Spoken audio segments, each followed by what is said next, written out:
welcome to Kobi Education Channel. Pada sesi kali ini Kobi Edutour bersama saya hostnya Anissa Ridato Katima, dipanggil Nisa. Kita berada di Hongaria dan saya adalah mahasiswi Corvinus University of Budapest. Dan mungkin pada banyak yang bertanya ya, apa itu Kobi Education Channel? Channel ini akan mengajak kalian untuk menilik kehidupan pelajar yang studi di luar negeri dengan beasiswa tentunya ya, dan juga persiapan IELTS sebelumnya. Dan tidak hanya kehidupan perkuliahan atau pendidikannya saja, tapi kita juga akan melihat kehidupan sosial, budayanya, bagaimana mereka bisa survive dengan kehidupan di sini, dan misalnya gimana cari bahan makanan yang berbau Asia gitu ya, dan tempat makanan halal, atau bagaimana juga ibadah dan sebagainya. Nah, itu semua akan coba kita tilik melalui channel ini. Nah, kali ini yang akan aku angkat adalah beasiswa di Hongaria itu sendiri, dan apa sih, di mana sih Hongaria itu. Nah, stay tune ya.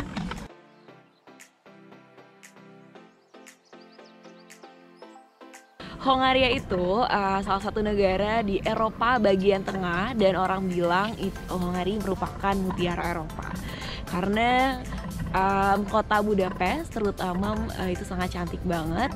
Dan Hongaria ini sendiri juga berada di antara negara-negara, seperti ada Ukraina di sebelah timur, kemudian di sebelah selatan ada Serbia, utara Slovakia, dan di sebelah barat ada Austria. Nah, dan di sini itu akan banyak banget, aku akan menemani kalian menceritakan banyak hal, terutama tentang beasiswa stipendium Hongaricum. Nah, banyak sekali orang nggak tahu ya bahwa Hongaria itu punya beasiswa loh, dan beasiswanya itu fully funded. Dan menariknya untuk sekarang dan baru tahun ini itu terbuka buat S1 dan juga S2 dan tentunya S3, dan kuotanya tahun ini tuh diperbanyak sebanyak 100 orang. Nah, kebetulan ini udah tutup sih, udah pengumuman. Nah, kalau teman-teman ingin join itu biasanya dimulai dari bulan Februari pembukaan, atau malah Januari 16 Januari, selalu sekitar itu. Nah, nanti akan ada beberapa rangkaian seleksinya. Nah, salah satu rangkaian seleksi yang pertama adalah pemberkasan. Apa aja berkas-berkas yang harus diperlukan? Tentunya berkas-berkasnya ada IELTS atau TOEFL juga bisa, TOEFL IBT. Makanya teman-teman bisa banget nyiapin dari sekarang. Itu salah satu kunci golden ticketnya lah ya untuk kita mau mendapatkan beasiswa. Nah, selain itu sama seperti beasiswa lainnya, ada motivation letter, ada recommendation letter, terutama wajib buat S3 tapi nggak wajib buat S2. Tergantung kampusnya, ada yang minta dan ada yang tidak. Dan ada juga CV juga, itu pun tergantung kampusnya. Dan juga jangan lupa untuk tes kesehatan. Terus apa sih yang ditonjolkan dari beasiswa stipendium Hongaricum ini? Nah, bagi yang penasaran, sebenarnya Hongaria ini tuh terkenal dengan kalau di jurusannya ya itu di science, misalnya di medical, karena penemu vitamin C, kalau teman-teman mungkin penasaran, vitamin C itu ditemukan oleh orang Hungary dan tepatnya di kota Szeged, kalau tidak salah ya, iya. Nah, jadi banyak banget juga ternyata masyarakat luar gitu ya, orang Indonesia juga yang kuliah untuk kesehatannya itu di University of Szeged. Karena apa? Karena kualitasnya yang bagus dan juga biayanya juga tidak lebih murah gitu kan dibanding kalau mau ke Jerman atau negara lain Eropa lainnya gitu. Dan yang kedua matematika juga. Jadi ini tuh terkenal dengan Nobel, Hongaria itu terkenal mendapatkan Nobel matematika gitu, fisika, kimia dan fisika gitu. Buktinya teman-teman tahu Rubik, permainan Rubik itu yang kotak gitu. Nah, itu juga penemunya tuh orang Hongaria gitu. Nah, jadi bagi yang pengen meningkatkan sisi keilmuan di bidang sainsnya itu bisa banget di sini. Bahkan banyak yang bela-bela kuliah kedokteran di sini dengan biaya sendiri loh gitu. Terus juga dari segi sosial bisnisnya juga sangat bagus juga karena misalnya kayak di Corvinus University of Budapest itu juga menteri keuangannya juga keluaran dari situ. Dan ini Budapest itu sendiri objek wisatanya sangat bagus dan semoga bisa teman-teman mengambil pelajaran dari gimana sih bisnis wisata dan sebagainya di sini gitu. Nah, mungkin ada yang penasaran ya gimana kehidupan perkuliahannya di sini. Yang aku bilang tadi, mungkin kelebihannya karena tadi ya di Hongari itu kita sama belajarnya di kelas internasional dan diverse banget dan anak-anaknya juga pintar, bahasa Inggrisnya bagus.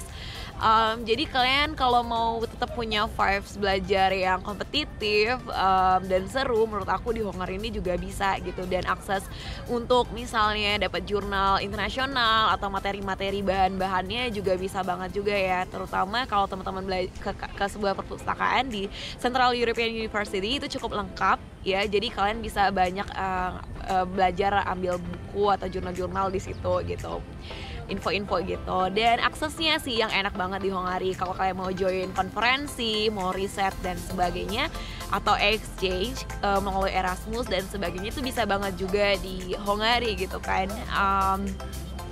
Karena tadi Hongari itu berada di tengah-tengah Eropa. Kalian bisa touring ke Eropa Barat, ke Eropa Timur gitu, dan lumayan affordable gitu biayanya. Nah, tunggu apa lagi ya gitu. Misalnya kayak dari sini ke Jerman itu pernah misalnya hanya sekitar 300.000 gitu naik pesawat. Ya, rata-rata kayak gitu. Kalau ada tiket promo banyak banget. Di sini mobilisasinya sangat enak gitu. Bahkan kayak sekitar 2 jam aja, 3 jam naik pesawat sampai udah di negara lain gitu kan. Itu sih. Nah, kalau mungkin dukanya ya, tapi ini bisa kok di overcome gitu. Mungkin karena negara Hongari itu kalau nanti kita sebagai pelajar, terutama muslim, memang tidak banyak masjid, tapi di Budapest sendiri ada 3 masjid, atau di kota lainnya walaupun ada yang tidak ada masjidnya, mereka memanfaatkan misalnya musola di kampus atau sebuah lapangan kayak gitu untuk sholat bareng gitu. Dan itu masjidnya dari kampus saya sendiri itu kayak 15 menit sih, jadi tidak terlalu jauh, atau bisa juga numpang di flat temen yang dekat, atau bahkan kita udah biasa ya kayak sholat di ruangan gitu. Jadi sebisa mungkin bisa tetap gitu dengan memanfaatkan ruang-ruangan kosong, dan itu tidak masalah sih. Ada bahkan teman aku yang juga bilang ke student unionnya atau kayak BEM kampusnya gitu untuk disediakan, dan dia juga bisa numpang di ruangan BEM kampusnya. Jadi bisa sih dikomunikasikan gitu. Kalau untuk Islamophobia sendiri sejauh ini aku tidak begitu tidak mendapatkan diskriminasi yang jelas ya, kayak dilempar atau dianggap teroris dan sebagainya. Sejauh ini mereka mungkin kalau orang Western itu kan juga cuek ya, atau kita bilang mungkin ada yang bilang kayak individualis, tapi itu juga yang membuat kita jadi enak aja gitu kemana-mana. Mereka ya tidak, paling yang lihat aneh gitu kan, tapi ya udah sih fine di situ aja. Jadi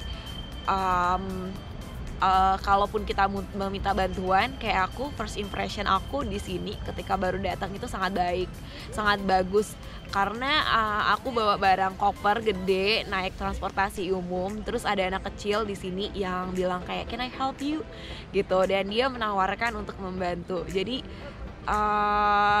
aku seneng banget, dan waktu aku kayak agak tersesat juga aku mendapatkan bantuan gitu ya dari mereka gitu, untuk misalnya dikasih tahu arahnya gitu dan sebagainya. Jadi itu tidak membuat kekhawatiran, dan aku di sini juga ada teman-teman Persatuan Pelajar Indonesia yang kita juga bisa bareng-bareng. Kalau untuk homesick ya keluarganya ada, teman-teman saling support, kita sering ada gathering, kumpul dan sebagainya. Nah, jadi bagi teman-teman yang pengen banget coba di beasiswa stipendium Hungarikum, Tunggu apa lagi gitu ya, akan aku coba kupas tuntas di sesi berikutnya by request kalian gitu ya. Kalau kalian banyak penasaran untuk gimana sih cara pemberkasannya, persiapannya, gimana sih persiapan IELTS, gimana sih sesi interviewnya dan sebagainya, akan kita sharekan di talk selanjutnya. So stay tune dan request menurut kalian apa yang perlu pertama kali di-sharingkan untuk beasiswa stipendium Hungarikum, dan kegiatan apa lagi yang bisa kita explore. Tunggu saja di vlog selanjutnya. Thank you.